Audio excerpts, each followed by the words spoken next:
본 방송에서 제공하는 투자 정보는 투자 판단에 대한 조언입니다. 방송에서 제공하는 주식의 가치, 가격 상승 및 가격 하락에 대해서는 방송사에서 보장하지 않습니다.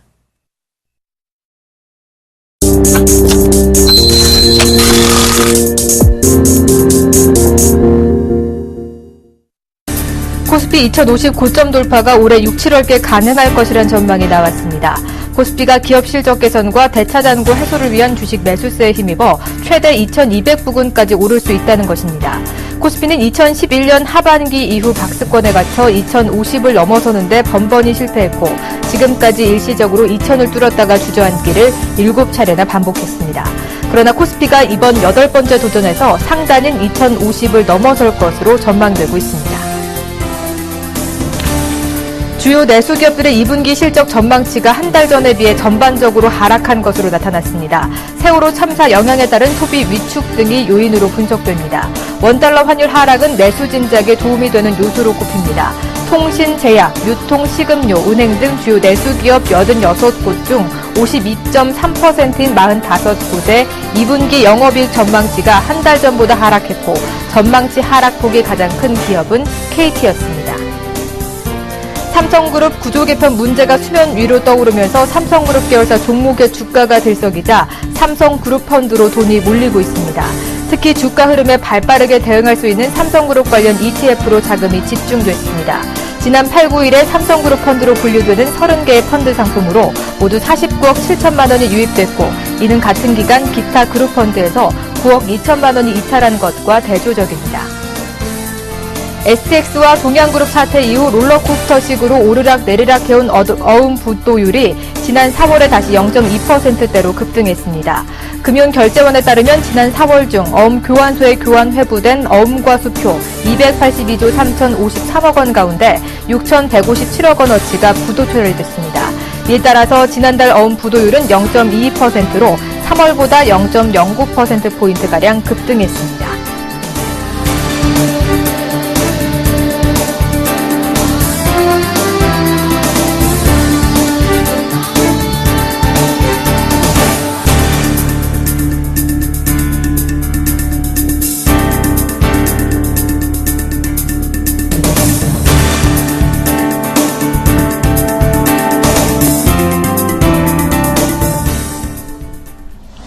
안녕하십니까. 오늘장 내일장의 정혜림입니다. 최근엔 국내 증시 보면 글로벌 쪽보다는 중국 증시의 동조가 되긴 하지만 우선 미국 증시 3대 지수 모두 간밤에 상승 마감을 했습니다. MSCI 한국지수 역시 63포인트 상향 돌파하면서 국내 증시 반등을 좀 조성하기 위한 좋은 환경이 조성이 됐는데요. 오전장 국내 양증시 모두 강보합 출발을 했습니다. 전일장에서 가장 특징은 지수 상승을 이끌어온 것이 바로 삼성전자 그룹주들의 동반 상승으로 인해서 지수가 올라왔다면 오늘장에서는 수급이 많이 개선된 점이 눈에 띄고 있습니다.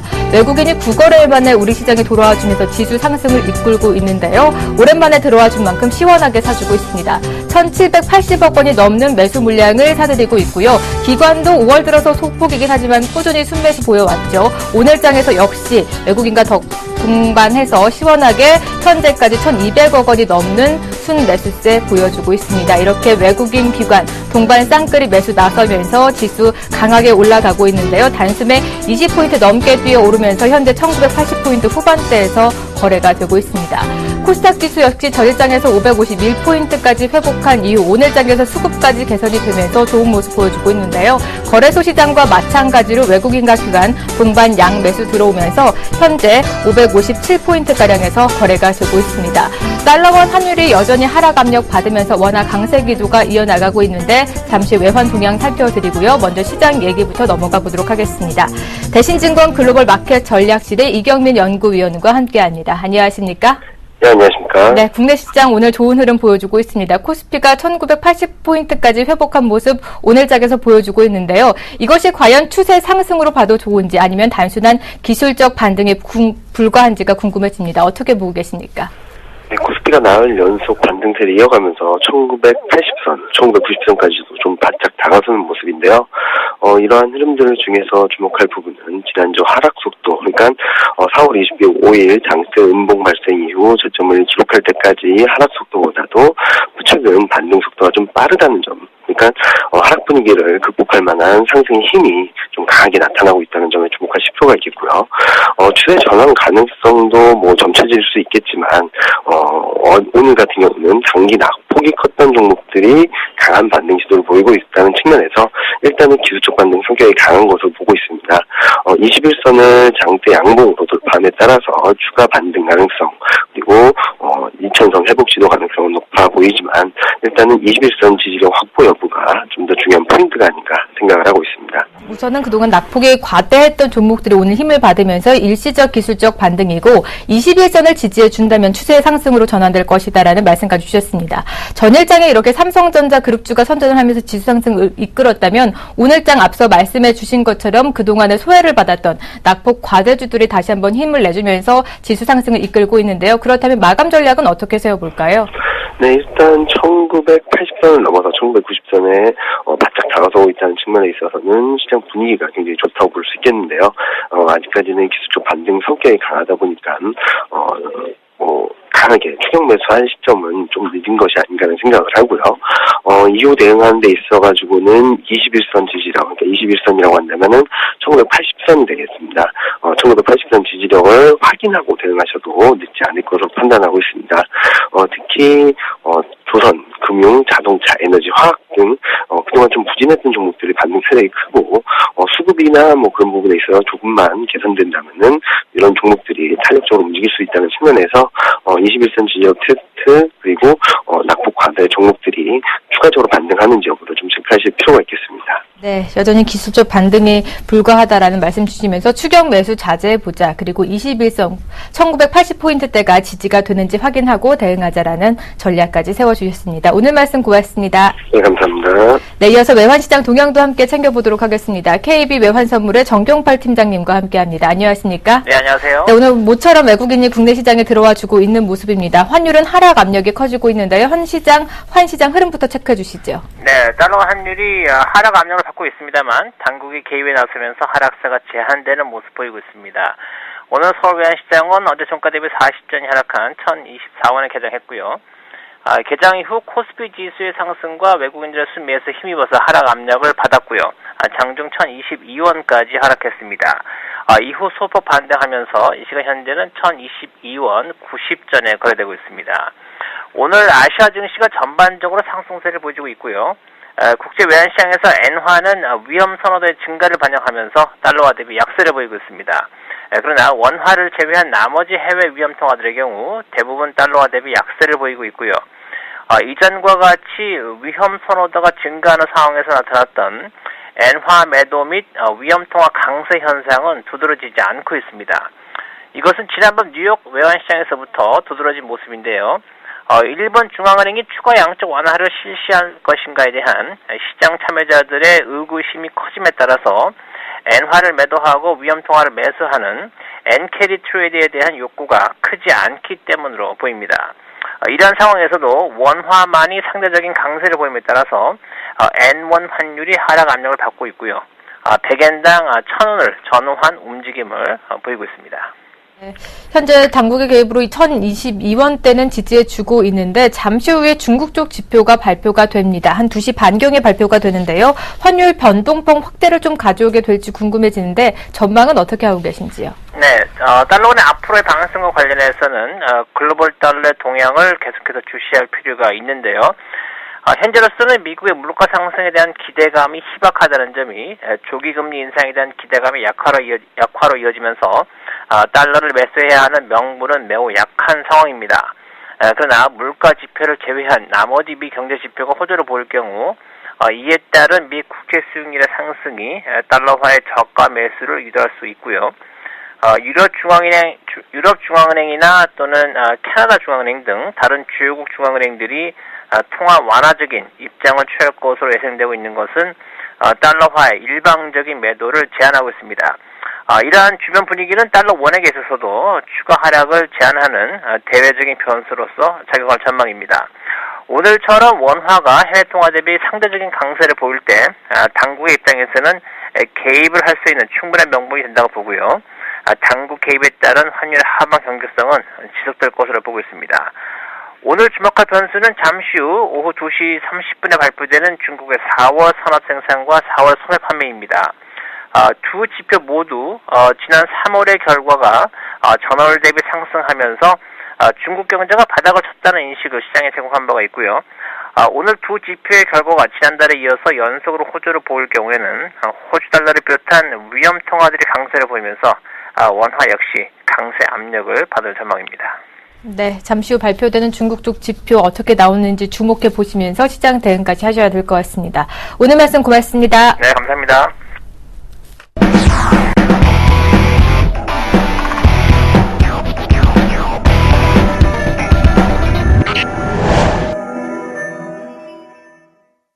오늘 장에서 떠오르고 있는 이슈들 짚어드리고요. 마감 전략까지 세워드리도록 하겠습니다. 오늘도 IM투자증권의 김동섭 이사님 자리해 주셨습니다. 안녕하십니까? 안녕하세요.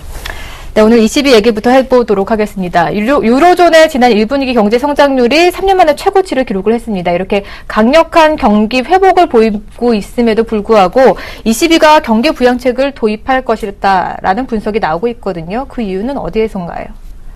GDP 성장률이 지난번 0.3%까지 올라왔죠. 원래 마이너스 성장이었어요. 근데 이제 이게 0.3% 올랐고 0.4% 올랐어요. 미국이라든가 사실 우리나라라든가 중국이라든가 일본을 본다면 GDP 성장률 유로존은 성장한 게 아니죠. 다만 굉장히 안 좋은 상태에서 다시 올라오는 상황이기 때문에 성장이 좀 되고 있다 이렇게 보는 것이 일단 그런 시각으로 접근하시는 게 맞고요. 근데 이제 GDP 성장이 좋아지고 있다면 경기가 계속 개선되는 건데도 불구하고 시장에서 22 경기 부양책 도입 가능성이 계속 제기되는 것은 결국 이제 인플레이션에 문제가 있는 것이라는 거죠. 그만큼 소비가 늘어야 되고 소비가 늘어나면서 인플레이션이 되면서 시장 경기가 살아나야 되는데 그렇지 못하기 때문에 GDP 성장률이 어느 정도 개선됐다 할지라도 이것이 유로존에서 생각하는 만큼은 아니다라는 거고, 또 하나는 인플레이션이 목표치가 2%인데 2%에 굉장히 못 미치는 현재의 유로존 상황으로 봤을 때는 GDP가 어느 정도 올라온다 할지라도 이것이 실제로 시장에서 문제가 되고 있는 인플레이션을 해결하는 상황은 전혀 아니다. 그렇기 때문에 20에서 경기 부양책 가능성이 제기되고 있는데요. 글쎄요, 좀 지켜봐야 되겠죠. 제가 볼 때 시간이 이렇게 많지가 않은 상황이라서 어떻게 될지 좀 지켜봐야 될 것 같습니다. 네, 뭐 인플레이션 문제를 해결하기 위해서라도 부양책을 내놔야 될 것이다. 근데 월가에서는 이 드라기 총재가 인플레이션 낙폭 완화라든지 뭐 유로화 강세 진정을 이유를 들어서 부양에 나서지 않을 가능성이 좀 농후하다라는 전망을 하고 있는데요. 이사님의 생각은 어떠신지요? 일단 그 유로화 강세가 어느 정도 진정이 되는 것은 사실이죠. 그것은 왜 그러냐면 내달에 ECB에서 양적 완화를 할 수 있다라는 코멘트가 나왔어요. 근데 사실 내달이란 말은 안 했어요. 다음번에. 다음번이라는 건 참 애매모호하죠. 네. 돌아오는 달이 될 수도 있고 그 이후에 될 수도 있죠. 근데 시장에서는 가까운 시일 내로 해석을 좀 하는 거죠. 그러다 보니까 유로화 강세가 일부 약세가 되는데, 사실 이 유로화 약세가 뭐 한두 달 됐다 그래서 시장 경기가 살아나고 인플레이션이 살아난다? 이건 뭔가 잘못됐다는 거죠. 마리오 드라기 총재의 그 코멘트가 이제는 거의 절벽까지 다 왔어요. 뭔가 하지 않으면 굉장히 좀 위험한 상황까지 와 있는 상황이기 때문에 시장 기대치가 굉장히 커지는 거죠. 이런 걸 봐가지고는 양적 완화 안 할 수도 있다. 왜냐하면 결국 유로화가 약세로 지금 가고 있는 그런 상황인데 왜 하냐? 뭐 이렇게 생각하는데요. 실제로 유로화 약세가 이루어져야만이 유로존의 경제가 살아나고 유로화 약세가 소비를 증진시켜서 인플레이션을 한다는 근본적인 문제라고 생각하기 때문에 하고 있는 거거든요. 그래서 마리오 드라기 총재가 계속 립서비스로 유로화 약세를 지금 하고 있는데, 제가 볼 때는 이 립서비스의 한계가 있습니다. 네. 한두 달 가지고는 또 약세로 해서 유로존의 경기가 살아날 수 없다라고 판단한다면, 지금 제가 볼 때는 부양책은 분명히 나와야 된다는 거죠.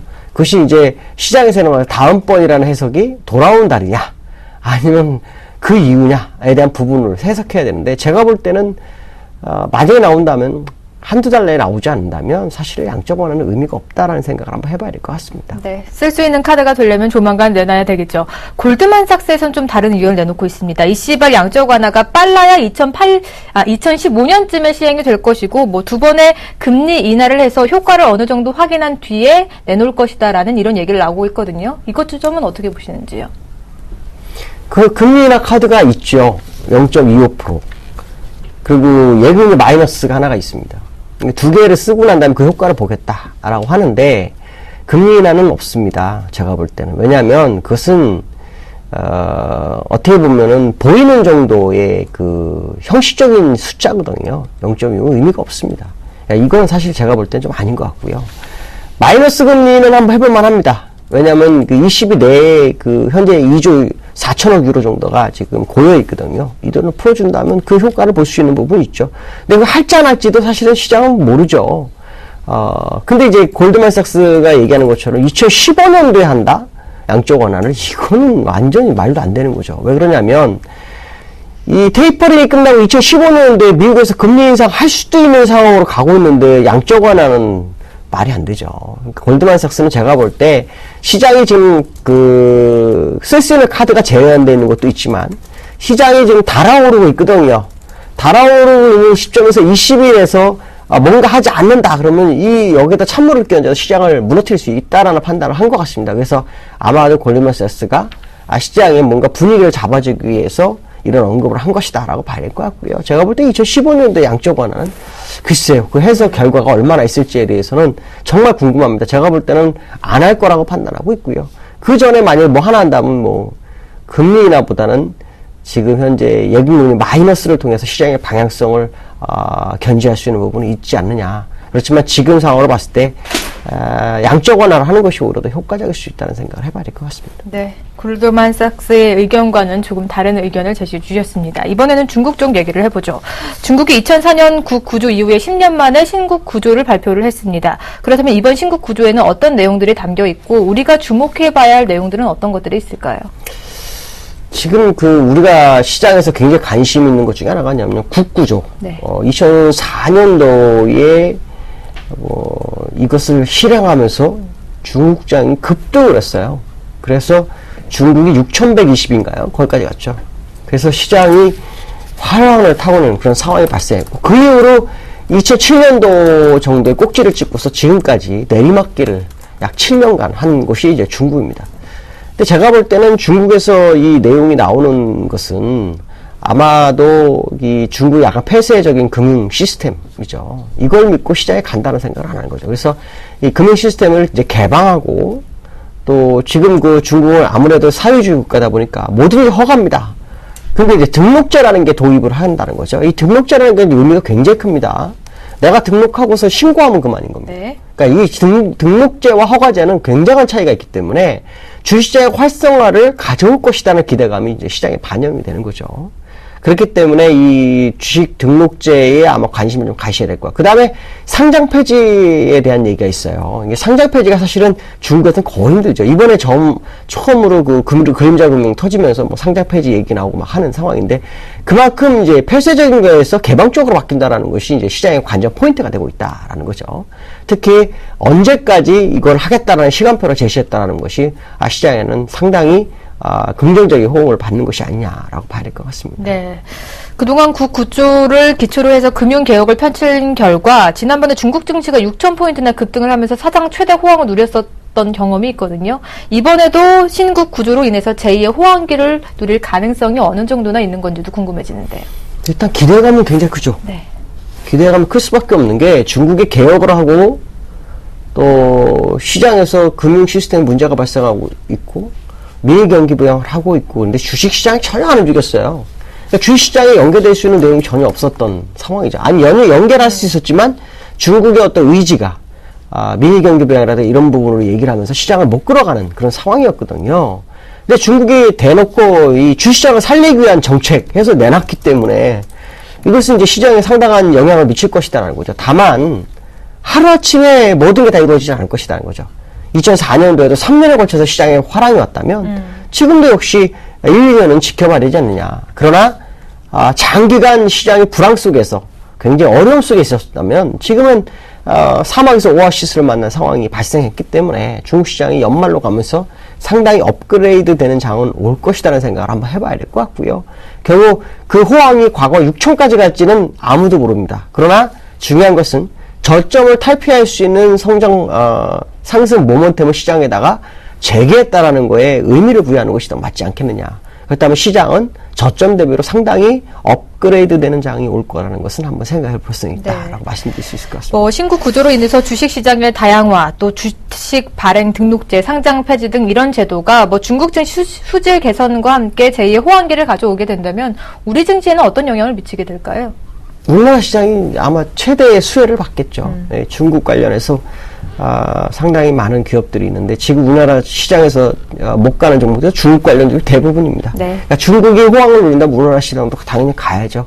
그러니까 중국의 어떤 그 금융개혁에 대한 기대감이 어제 반영이 됐어야 되는데 어저께 반영을 안 했거든요. 그러니까 오늘 반영하는 겁니다. 그래서 오늘 한 21포인트 정도 올라가는 모습인데 재미난 것은 기관과 외인의 쌍끌이 매수가 시장에 진입하기 시작했다라는 거. 그렇다면 결국 중국의 어떤 주시장의 상승은 한국 시장에 상당한 영향을 미칠 거라는 것을 다시 한번 나타내는 부분이 아닌가라는 생각을 해봐야 될 것 같습니다. 네, 이렇게 함께 가는 길을 중국과 같이 걸어가고 있는 것 같습니다. 이렇게 글로벌 시황을 좀 잘 짚어주시다 보니까 시청자 문자도 들어왔는데요.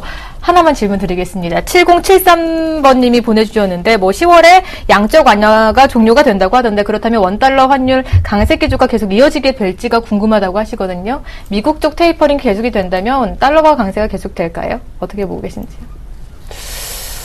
원달러에 대해서는 솔직히 말씀드리면 제가 이 방송도 그랬고 아침 방송일 때도 1,000원은 한번 붕괴가 됩니다 라고 했어요.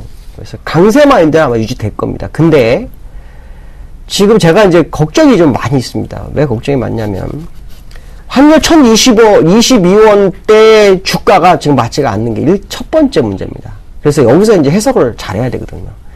환율이 현재 멈춘 상태에서 주가가 먼저 올라올 것인지 아니면은 환율과 주가가 같이 올라올 건지 아니면 주가가 멈춰있고 환율이 반등을 할 것인지 이 세 가지 케이스거든요. 근데 지금 환율이 좀 안 좋은 케이스가 뭐냐면 외국인은 나가지 않는데 국내 수출 기업들이 환전하는 과정에서 내려온 부분이 있기 때문에 이 부분이 약간 좀 부담으로 다가오죠. 왜냐하면 환율과 주가는 반비례하지만 환율에 들어온 돈의 속성에 따라서 시장에 이 영향이 굉장히 큽니다. 근데 지금 우리나라 수출업자들이 추가 하락에 대한 부분으로서 들어왔다는 것이 조금 부담으로 좀 작용하고 있다라고 말씀드릴 수 있고요. 그러나 제가 보는 견해로는 일단 주가가 한번 업그레이드 되면서 환율도 한 1,050원대까지는 다시 올라왔다가 주가가 더 튀면서 환율이 다시 1,000원대를 한번 가지 않을까라는 생각을 한번 해보고 있고요. 연말까지 본다면 강세 기조 가능성을 열어두고 보시는 게 맞을 겁니다. 특히 미 재무부가 우리나라보다도 더 강한 중국한테 요구해서 그 위안화 절상을 만들어낸 나라가 미국이기 때문에 특히 아시겠지만 연준 의원들 중에 몇 명이 우리나라의 재무부에 우리나라를 방문합니다. 그 방문했을 때 아마 이 원달러에 대한 요구가 있을 확률이 굉장히 크다는 거죠. 그렇기 때문에 1,000원을 한번 갈 확률이 높습니다. 근데 미 재무부에서 요구했었던 우리나라의 원달러의 상단선과 하단선을 계산해 보면 1,050원을 기준으로 했을 때 상단선은 약 1,025원, 30원 사이고요. 하단선이 960에서 70 사이입니다. 네. 그러니까 시장에서는 지금 세 자리 숫자 보는 거 아니냐라는 얘기가 나오는 것도 바로 이런 부분인데요. 제가 볼 땐 주가가 일단 한번 업그레이드 되면서 환율이 그 이후에 강세로 가지 않겠느냐라고 판단해야 되지 않을까. 그렇지 않다면은 추가적 강세로 가는 것은 시장에 도움이 전혀 안 된다라고 말씀드릴 수 있을 것 같습니다. 네, 이렇게 시청자분이 궁금하시는 질문까지 고민 해결해 드렸고요. 우리 시장 얘기로 넘어가 보도록 하겠습니다. 몹처럼 증시가 이렇게 뛰니까 저도 기분이 좋은데 1%대 강세 보여주고 있습니다. 깜짝 반등일까요? 아니면 추세 상승일까요? 기술적으로 한 번 더 봐주시죠.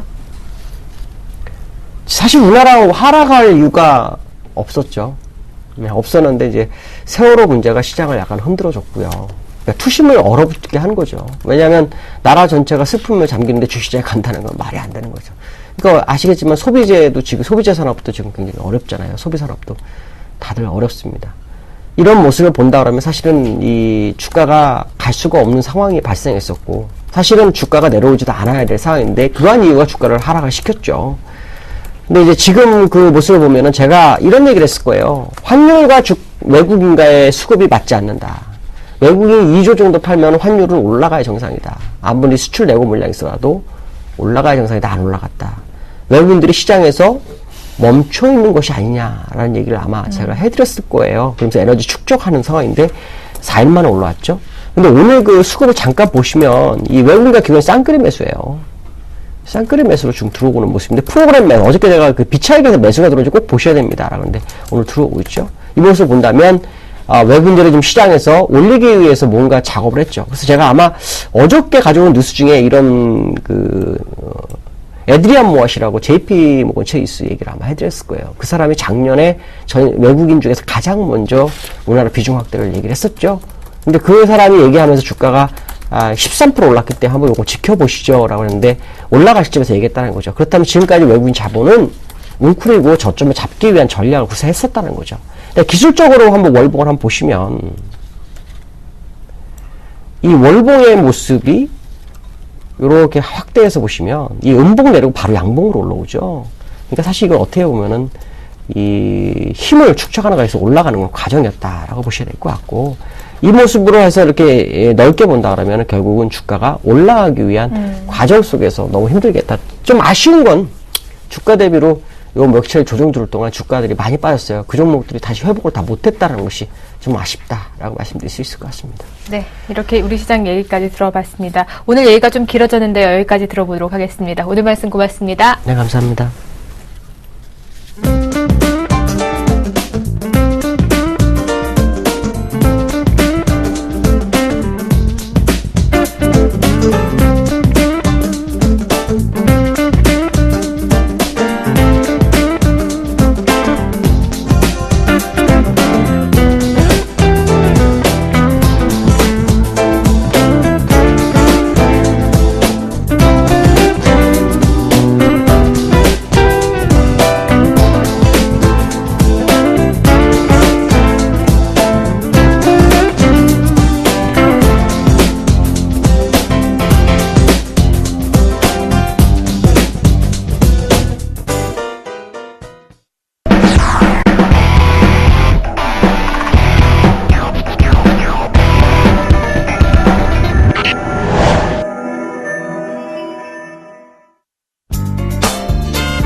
반갑습니다. 나무노 멘토입니다. 오늘 이 시간은요, 오늘 하루의 특징적인 종목 찾아서 그 종목에 대해서 샅샅이 파헤친 다음에 이거를 어떻게 할까에 대한 내용을 설명해 드리는 시간입니다. 자, 제가 이번 주는 우리나라 증시가 안도랠리가 스타트될 것이다. 1분기 실적 발표가 마감되는 즈음에 본격적인 상승세가 나타날 것이다. 이렇게 말씀해 드렸고, 낙폭과대 종목 위주로의 강세가 나타난다 그랬었는데, 오늘 특징주 Y에서 가져온 종목이 바로 그러한 종목입니다. 어떤 종목일까요? 가장 많이 떨어졌고 개인 투자자들이 가장 많이 가지고 있었던 종목, 삼성중공업입니다. 삼성중공업 현재 7%대 초강세가 나타나고 있습니다. 28,500원. 제가 이 삼성중공업에 관련해서는요, 지난달 23일인가 24일에도 삼성중공업을 말씀해 드렸어요. 미래전략실에서 1조가량의 부실을 발견했다. 이런 내용들이 퍼져 나오고 뉴스에 나왔다. 이거 이상하다. 그렇죠? 이상하다 그랬습니다. 이거는 분명히 기밀 문서기도 하고 삼성에 반하는 기사 쓸 수 없거든요. 근데 썼다. 결국 뭐예요? 이러한 불확실성 완전히 최악에 대한 내용들을 다 끄집어내고 나서 자연 반등이 나온다. 이런 부분을 대해서 언급해 드렸었고요. 안전마진에 대한 부분도 이야기했었는데요. 오늘 강세가 나타났습니다. 그런데 오늘 전반적으로 시장의 강세를 보이고 있는 종목들에 대해서 여러분들이 전부 다 주목하셔야 됩니다. 화학 쪽에서도 튕겨져 올라오고, 기계, 그죠? 조선, 철강에서도 특히 이제 고려여행 같은 것들, 그리고 OCI, 하나케미칼, 이런 종목들요. 왜 올라가는지를 아셔야 돼요. 바로 밸류에이션 측면이다. 삼성전자가 올라가는 이유는요, 전일 엄청나게 강세를 보였잖아요. 이 말은요, 2분기, 3분기, 4분기 삼성전자가 과연 스마트폰을 많이 팔 수 있어서 많이 남길 수 있을 것 같아서 올라가는 것 같아요? 아닙니다. 밸류에이션이에요. 적정 가치보다 저평가된 것, 즉 기대치보다는 이제는 저평가 종목들이 순환매가 돌아가는 라인이다. 이렇게 판단하셔야 됩니다. 그래서 오늘 강세를 보이고 있는 종목들요, 왜 주목해야 되냐면 이 종목들의 강세는 이어진다. 이 부분을 주목하셔야 되겠습니다. 여튼요, 삼성중공업의 급등 이유를 굳이 찾아보자면은요, 저 재밌는 리포트가 나왔어요. 원화 강세가요, 오히려 조선업종에 이득이 될 수 있다라는 이제 리포트가 나왔는데, 제가 이런 말씀해 드릴게요. 그간에 원화 강세에 가장 큰 수혜주는 철강업종이다. 그건 맞습니다. 왜냐면 철강업종들이 대부분의 경우가 원화 강세 때 강세를 보여왔었거든요. 그런데요, 조선업도 하나 알아두셔야 될 게 있습니다. 조선업은요, 기본적으로 대규모의 달러가 분할해서 들어오는 개념이죠. 그렇기 때문에요, 조선업들은 전부 다 환해지를 굉장히 중점적으로 하고 있습니다. 그래서 환해지를 하기 때문에 선물환을 미리 매도해 두기 때문에 사실은요, 어떤 상황이냐면, 환율에 대해서는요, 거의 영향이 없는 업종이 또 조선업종이에요. 근데 원화 강세에서 빠져나가가지고 달러가 이렇게 약세가 되면 조선업종 수주를 받는데 힘들지 않을까? 아니죠. 그런 베이스는 아니라는 거 오늘 또 한 번의 데이터가 나왔네요. 자, 그리고 그러면 왜 또 다른 조선업종의 기업들보다 삼성중공업이 강세를 보이느냐? 바로 이제 최근에, 바로 이틀 전이죠. 유럽에서 LNG선 두 척을 수주를 했습니다. 4,195억 원짜리 수주를 했는데 이 부분들이 이제 모멘텀으로 작용하고 있다. 이렇게 볼 수가 있겠네요. 수급적인 동향을 보면은요, 4월 말부터 외국인들은요, 급속도로 상당히 많은 매도를 물량을 내놓았어요. 그런데요, 금융 투자에서 순매수를 보였다는 거죠. 제가 이 낙인 나가웃 설명하면서 이 조선업종이 낙인이 걸릴 것 같으면 금융투자는 일정 부분 매수를 하다가 낙인 부근에서는 매수를 안 하고 낙인이 탁 걸려버리면 급격히 매도한 이후에 다시 환매수한다 그랬는데 현대중공업과 삼성중공업은요, 이미 5월 들어서 계속해서 이 증권 투자의 매수가 강도가 굉장히 높았다. 자, 그래서 지금 타이밍에 여러분들이 관심 있게 봐야 될 수급 주체는요, 외국인이 아니라 투신이 아니라 증권사다. 즉 금융투자들의 매수가 어느 쪽으로 이어지는지 종목별에서는 굉장히 중요하다. 이렇게 말씀해 드렸었는데 잘 한번 여러분들도 가지고 있는 종목들 확인해 주시길 바라겠습니다.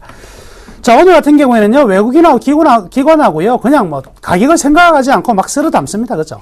왜 이렇게 가격을 생각하지 않고 쓸어 담느냐?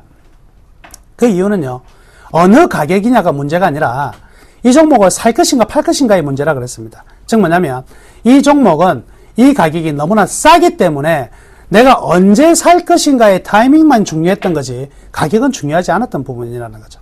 즉 지금 가격은 너무나 싼 가격이라는 인식이 오늘 외국인과 기관들의 오늘 이제는 타이밍이 됐다는 쪽에 들어왔다. 이렇게 보시면 되겠어요. 자, 핵심 포인트가 있는데 지금 올해 들어서요, 이 빅3의 해양 플랜트 쪽에서는요, 지금 삼성중공업이 거의 독식하다시피 하고 있습니다. 작년 대비 초과 성과를 내고 있는 기업은 유일하게 삼성중공업이고 무려 3배수 정도의 초과 수주를 얻고 있는 부분입니다. 현대중공업도 아직 좀 떨어져 있는 부분이고요. 대우조선해양 같은 경우에는 아직까지 해양 플랜트가 하나도 없습니다. 수주받은 게. 즉 결국 제가 먹거리는, 조선업의 성장 먹거리는 어디서 찾아야 된다고 했습니까? 해양 플랜트에서. 그래서 현대중공업과 삼성중공업은 해양 플랜트에서 성장 먹거리를 찾아야 되고, 둘이 다 해양 플랜트에서 성장 먹거리를 찾게 되면 대우조선해양은 나머지 부분에서 자연적으로 경쟁력이 커질 수밖에 없겠죠. 이렇게 해서 3, 4가 굉장히 선순환 구조를 가지게 될 것이 바로 올해다. 이렇게 말씀해 드렸었는데, 바로 이 현재 해양 플랜트는 이 삼성중공업이 굉장히 가파르게 성장해 나가고 있다는 것을 보여주고 있습니다. 자, 또 하나의 핵심 포인트가 있는데요. 이건희 회장이 입원했습니다. 그죠? 입원해서 퇴원을 하더라도요, 결론은 정해져 있죠. 언제든지 응급사항이 생길 수밖에 없다는 것이고, 그러면 삼성그룹의 재편이 이제부터는 가속화될 수밖에 없을 것입니다. 그러면 남아있는 게 어떤 거라 그랬습니까? 삼성중공업과 그리고 삼성엔지니어링, 삼성물산, 요 세 개가 남아있는 부분이죠. 여기를 어떻게 엮어갈 것인지. 결국 저는 계속 말씀해 드리지만 가장 좋은 내용은요, 삼성엔지니어링의 엔지니어링이 어디로요? 삼성중공업으로. 그리고 건설 부분이 삼성물산으로 가는 그림이 가장 좋은 그림이 나올 것이다. 이렇게 말씀해 드렸는데, 아직까지도 그 기대감은요, 그대로 가지셔도 될 것 같습니다. 자, 향후 전망을 보면은요, 일단 1분기 잠재적 비용도 다 털어냈죠. 5천억이라는 이 대선 충당금을 냈기 때문에, 일단 털어내버렸기 때문에 2분기에는요, 굉장히 좋아질 가능성이 많아요. 그리고 지금 시장 자체가 어떤 상황이죠? 안도렐리의 상황이다, 이제는 기대치보다 더 많이 떨어졌던 기업들에 대해서 전반적으로 올라가는 이들 종목에 대해서 관심이 지금 들어가 있는 국면이기 때문에 본격적인 종목의 상승은 더욱더 나타날 것이다. 이렇게 봐야 될 것 같고요. 두 번째는 2분기 실적이 안 좋아질 수가 없죠. 일회용 병들을 빼버렸기 때문에 궁극적으로는 일단 한 2천억 정도의 영업이익에 대한 기저효과 충분히 낼 수 있을 것 같고요. 특히나 이제 LNG와 플랜트 쪽에서 본격적으로 일단 발주가 시작될 것으로 판단이 됩니다. 잠깐 속보가 들어와 있어서요. 속보 진행하고 또 연결하도록 하겠습니다. 네. 방금 들어온 속보입니다. 중국 쪽에서 소비 판매 지수와 그리고 산업 생산이 발표가 됐는데요. 예상치보다 하회하는 결과가 나왔습니다. 중국의 4월에 소매 판매는 전년 대비 11.9% 증가하면서 예상치를 하회를 했고요. 그리고 중국의 4월 산업 생산은 전년 동기 대비 8.7% 증가하면서 역시나 시장 예상치에 하회하는 결과를 나왔습니다. 다시 남은 멘토 만나보시죠. 중국이 예상치 하회했다는데 계속해서 우리 중국과 상관없이 삼성중공업 나가도록 하겠습니다. 자, 그래서 향후 전망은 2분기 실적이 기저효과에서 영업이익이 2천억 이상 나올 것으로 기대된다. 그리고 하반기에 본격적으로 이제 LNG 빵빵 터지게 돼 있어요. 그리고 해양 플랜트가 이제 본격적으로 발주가 될 것입니다. 이를 토대로 주가는 현 가격에서 올라갈 수밖에 없는 환경이 아니겠나. 자, 그러면 여기에서 다시 한번 우리 밸류밴드를 통해서 짚어나가도록 하겠습니다. 우리의 대응 전략은, 자, 지난번 4월 24일 날 보여드렸던 장면하고 동일한 장면에서 주가만 변화가 되었죠. 지금 보시면은요, 자, 내재 가치와 시장 인정 가치를 고려했을 경우에 남원의 적정 주가는요, 36,000원입니다. 그런데 지금은 저 하단을 넘어서서 그 하단에 상응하는 밴드의 폭만큼 하락했었거든요. 이는요, 28,000원 이하 가격은요, 안전매수 가격입니다. 안전매수. 제가 말씀해드리는 안전매수 가격이라는 것은 어떤 의미가 있냐면, 여기에 머물 수 있는 기간은요, 1%가 되지 않는다는 거죠. 즉, 100일 중에서 하루 나타날 수 있고요. 100번의 주가가 형성된다면 딱 한 번 나타날 수밖에 없는 그러한 주가의 밴드라는 것입니다. 그래서 이 가격에서는 머물 수 없는 강한 반등이 나올 수밖에 없는 자리다. 이렇게 말씀해 드릴게요. 그래서 안전매수 가격에서 본격적인 반등이 나타났었고요. 이제부터 이 반등에서 어디로 넘어갈 것이냐, 적정 가격으로 회귀하려는 흐름들이 분명히 나타날 것으로 기대가 됩니다. 따라서 빠른 적정가 회귀 기대로 여러분들께 투자 전략은 어떻게 세워드리냐, 공격적인 매수를 권해드립니다. 공격적인 매수. 즉 뭐냐면 내일과 내일 모레, 오늘과 내일 모레 조정이 나오더라도요, 조정 깊게 나오지 않을 것입니다. 그렇기 때문에 내일까지는 장중 파란불이 보이면 충분히 매수를 하셔도 될 것 같고요. 그 이후에는 이제 기술적인 5일선을 따라가는 여러분들의 매매의 기술을 좀 활용하시는 게 좋을 것 같고요. 가지고 계신 분들은요, 아직까지 절대 매도 타이밍 아니고 3개월 목표가 최하 35,000원대까지는요, 지속적으로 보유하시기를 바라겠습니다. 모쪼록 삼성중공업을 통해서 여러분들이 많은 수익이 났으면 좋겠고요. 고통받는 삼성중공업 투자자분들, 이제는 어깨를 조금 펴시고요, 기대를 좀 가져도 되는 타이밍이 아니겠나, 이렇게 말씀을 드리면서 마치도록 하겠습니다. 감사합니다.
안녕하십니까, 김선영 멘토입니다. 네, 시장 오늘 굉장히 보기가 좋습니다. 하지만 환율은 좀 더 확인해봐야 되겠다는 거 말씀을 먼저 드려보고요. 자, 오전에 이 말씀 드렸습니다. 2,000포인트 얘기 드렸는데요. 똑같습니다. 2,000포인트로 상승 가능성 이번 주 안으로 굉장히 좀 높지 않나라는 생각이 듭니다. 외인들이 오랜만에 들어왔고요. 선물, 현물 둘 다 굉장히 강한 매수를 좀 보여주고 있네요. 잘 들고 계시고요. 어제 추천드렸던 S1 같은 경우도 지금 3% 급등 중인데 시장 영향 잘 받고서 잘 가고 있네요. 뭐 아침에는 마이너스권 움직임을 보였지만 잘 움직여주고 있는 모습, 매수하신 분들 축하드리는 말씀을 드려보고요. 조금 이따가 자세하게 봐드리도록 하고, 오늘 한 종목 정리를 할 겁니다. 끝까지 보신 다음에 정리를 하시면 될 것 같아요. 자, 수급 100점주 보고서 상담이 들어와 있는데요. 상담을 좀 꾹꾹 해드리도록 하겠습니다. 자, 삼성중공업, 네이버, SK이노베이션, 현대제철, 원익 IPS를 준비했습니다. 자, 상담을 원하시는 분들은요, 아래 번호로 문자를 주시면 됩니다. 013-3366번에 0110번으로 문자 주시면요, 제가 바로바로 네, 상담을 해드릴게요. 자, 첫 번째 종목으로 제가 가지고 나온 종목입니다. 네, 가지고 나온 종목, 삼성중공업부터 좀 볼게요. 자, 삼성중공업 오늘 흐름이요, 무섭습니다. 그렇죠? 7% 현재 급등 중에 있습니다. 뭐 장중에 8% 이상까지도 갔었어요. 8.47%까지 올라가다가 지금은 현재 7.7% 정도 상황을 보여줍니다. 자, 수급 볼게요. 오늘 수급입니다. 수량으로요, 삼성중공업 현재 외국인들이 58만 주 매수 들어오고 있고요.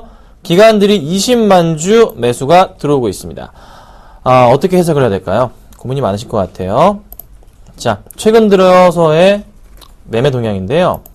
외인이 그렇게 팔던 외인, 4월 23일부터 단 하루도 빼놓지 않고 매도세를 보이던 외인들이 오늘 매수를 보여줍니다. 기관 양매수가 들어옵니다. 엄청나게 많은 물량을 사주니까 주가가 급등을 해버리네요. 차트가 올라갑니다. 자, 이럴 경우 어떻게 된다 말씀드리죠, 제가? 딱 그림 나왔잖아요. 이럴 경우 어떻게 된다고요? 위에 라인 연결시켜버리고, 이렇게 시켜버리고, 그쵸? 평행하게 긋고, 내려서, 아래 라인 한 3개 이상 맞는데, 2개에서 3개 정도 맞추면 된다 말씀드렸죠? 그쵸? 자, 그러면, 다음 포인트, 여기가 이제 고점 포인트들의 인식이 되는 구간이죠? 맞죠? 네, 제 말 맞아요, 여러분. 그 다음에, 여기, 다음 라인 어디죠? 3만원이겠네요. 자, 3만원 정도까지는 가능하지 않겠나라고 좀 생각이 듭니다. 그쵸? 근데 저는 이거 안 하죠? 이거 합니다. 대우조선해양을 제가 주로 하잖아요. 자, 대우조선해양 큰 그림으로 볼게요. 주봉입니다. 여러분, 주봉이에요, 이거. 주봉입니다. 주봉 바닥 라인 체크 들어갑니다. 체크, 체크.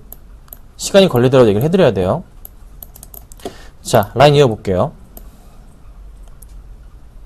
자, 요런 라인 자체가, 여기는 한 번 좀 안 맞았는데, 거의 밑꼬리가 좀 잡혀서 거의 터치하는 부분이에요. 이런 그림이 잡혔어요. 여기서, 주봉입니다. 반등 쪽에 실마리 나올 가능성이 있겠죠?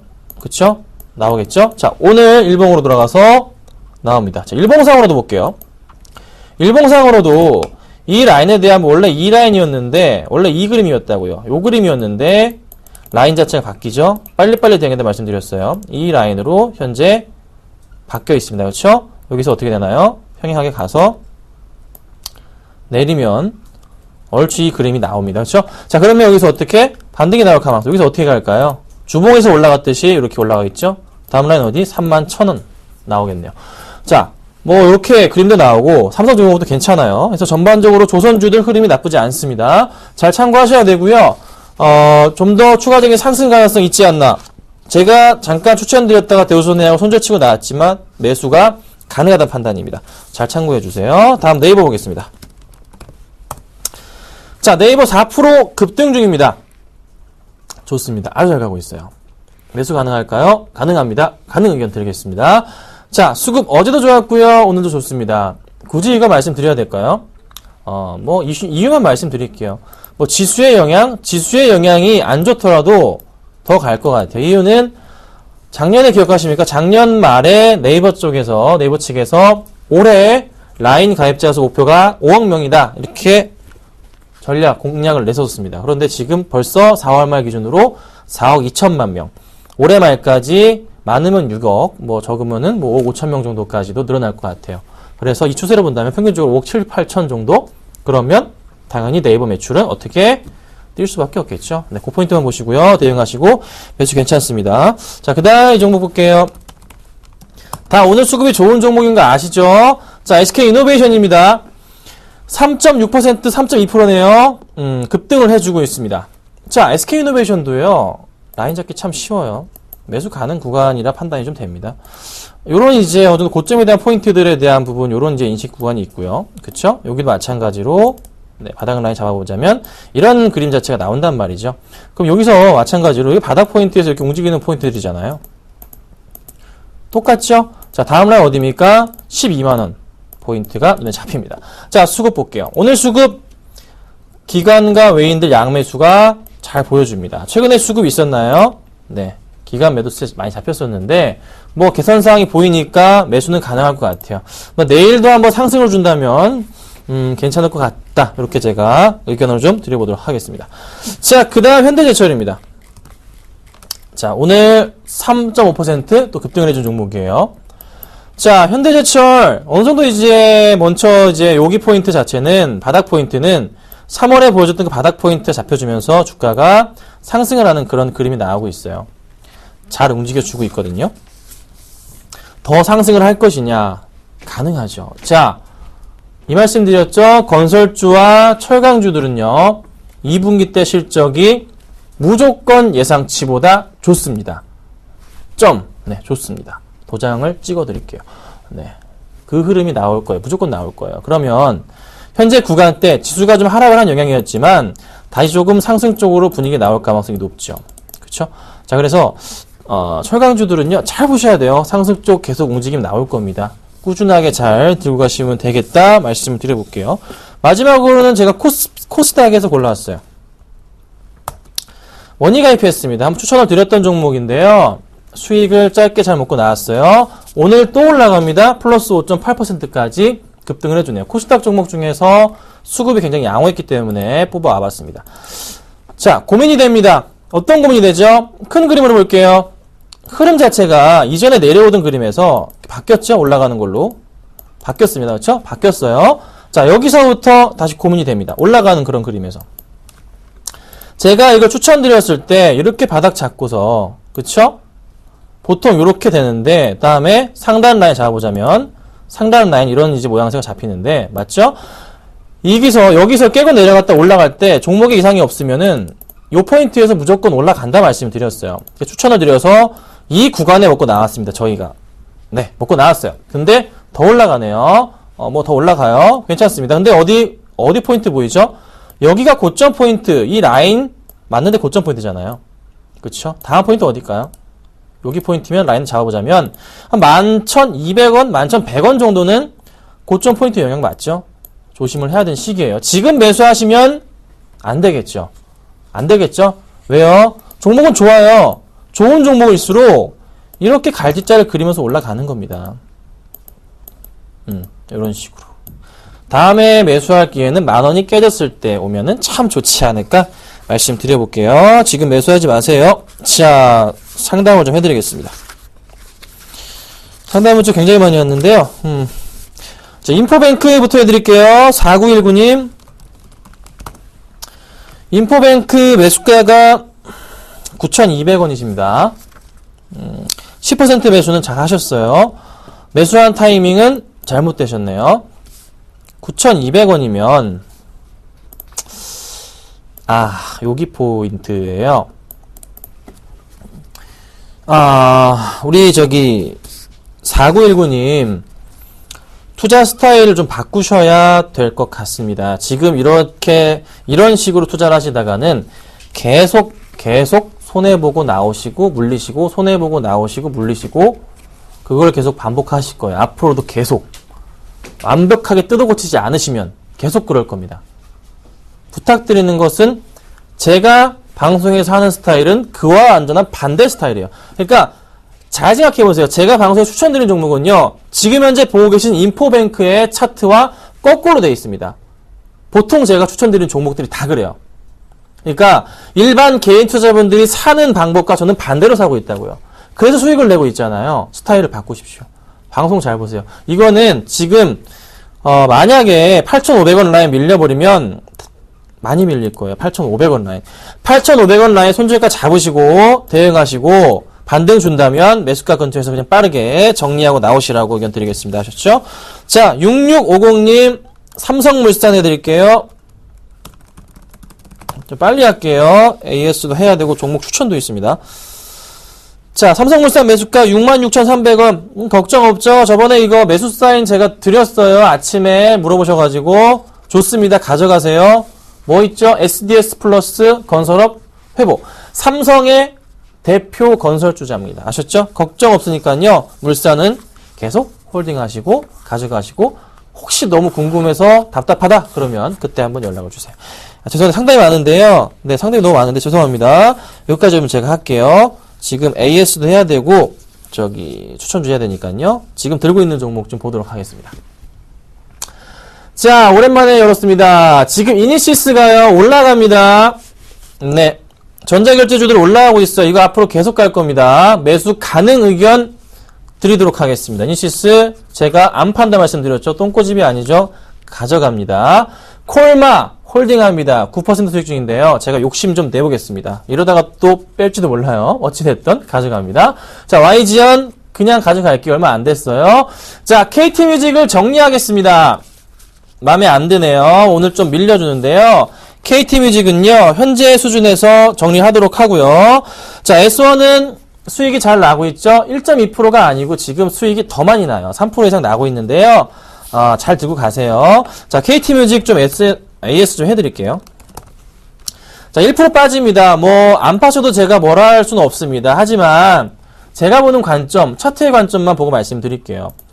자, 이 고점 포인트에 대한 라인이기 때문에 좀 걱정이 됐습니다. 이 고점 포인트들이거든요, 여기. 네. 그래서 정리하는 겁니다. 수급 고임도 약간 보였기 때문에 깔끔하게 그냥 현재 약 6에서 7% 정도 사이 수익권이실 텐데, 정리를 할게요. 수익 축하드립니다. 아셨죠?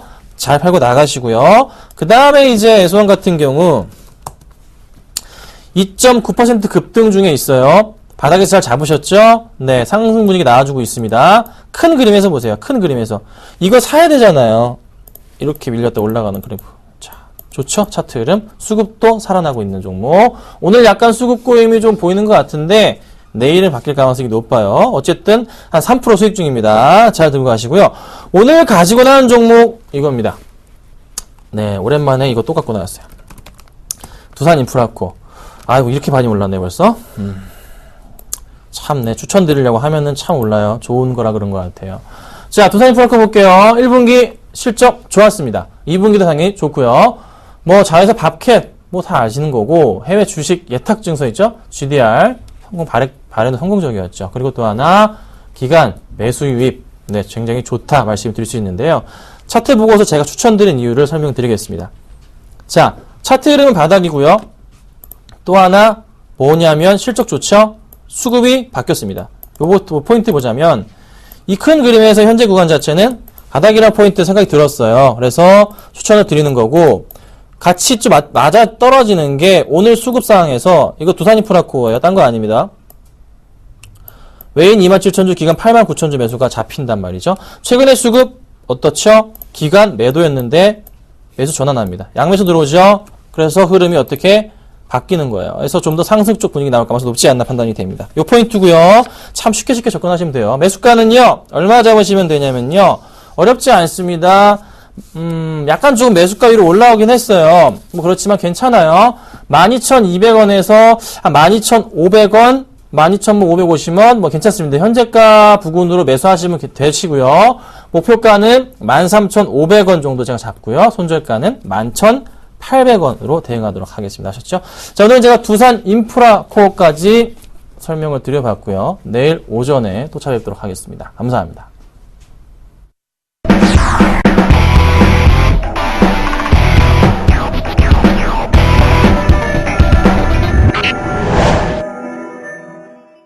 외국인이 현 선물시장 모두 들어와 주면서 지수 상승 이끌고 있습니다. 오늘장 코스피 1980선까지 회복은 무난해 보입니다. 양대 지수 모두 강보합권 마감이 예상이 되네요. 오늘장 내일장 오늘 준비한 소식은 여기까지입니다. 시청해주신 여러분 고맙습니다.